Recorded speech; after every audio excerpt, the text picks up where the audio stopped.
Dr. Zelenko, speaking of individuals, these dark forces are larger than the individuals, but if you don't mind, let me just bring up a couple names. And could you give us a sentence or two or three? You're also allowed to use bad words if you'd like. Just tell us your thoughts. Joe Biden. Well, he's a demented puppet right now, who should be probably in a nursing home. Right. But it's surreal. It's some kind of surreal horror movie, just even having this guy as president. I think people get the leader they deserve, but I think that he is a wicked man his whole life. But he's a puppet, right? Well, I just said it. He's a demented puppet. He's a demented puppet. Uh-huh. Who is pulling his strings? I mean, the low-lying fruit is Obama, and the reason why I say that is you just have to listen to what Obama said. And this is what he said in an interview, that if he had a third term, he'd like to be in his basement in his pajamas, pulling the strings of someone who's in the White House. He said. Anthony Fauci. The truth is he's a puppet also. But the amount of carnage and death that he is facilitating, he's like Eichmann or Mengele. I mean, he's a mass murderer. Yeah. And he's a sociopath. No circle of empathy at all. I mean, he's a monster. You know, even what Kennedy documented, you know, I was researching this guy way back in the day, but how they put the connection between HIV and AIDS without any peer reviews. Then they got the AZT going on. Then this torture of dogs and monkeys. The whole background is just a nightmare. But now his whole involvement in this nightmarish, but you see him as a sociopathic figure? Oh, absolutely. I think he's an instrument of death.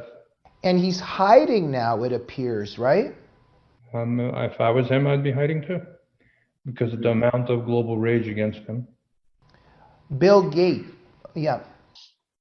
No, keep in mind, a lot of people are praying that Anthony Fauci get pancreatic cancer.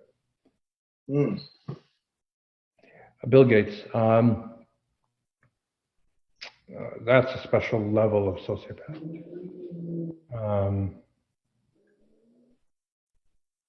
I have a joke. The whole world is suffering because Bill Gates couldn't find a girlfriend in high school. His hatred for humanity is of historic scale. And his narcissistic inadequacies have created a will to destroy. There's two ways you can grow. You could grow together with others in a collaborative effort, or you can step on their heads. Yeah. He's the type of, it's interesting. The guy who made computer viruses and then sold the software to cure the viruses is now involved in global virology. Yeah. So it's a pattern of sociopathic behavior.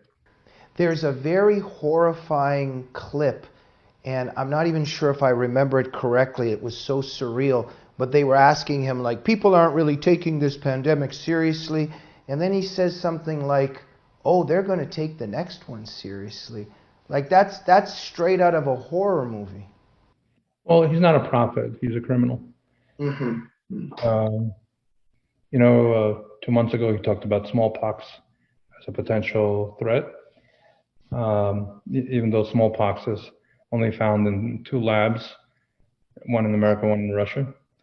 And 4 days later, a few vials of smallpox are found in a unsecure refrigerator in a Merck laboratory in Philadelphia. Really. And so I started researching smallpox because I saw what he was doing. He was creating a new fear narrative. And I came across, I like to look at the pre-Rockefeller influenced literature. And I came across treatments for smallpox in it was articles from 1860, 1870 in the British Medical Journal and Lancet. And they were describing treatments that American Indians had developed that were very effective against smallpox using a plant called Sarracenia purpurea, or something known as the pitcher plant. And so I started publicizing that information. And in the process of trying to figure out the dosing to inform the world of the potential benefits and treatment for smallpox. Because I want to take away their weapon and their weapon of fear.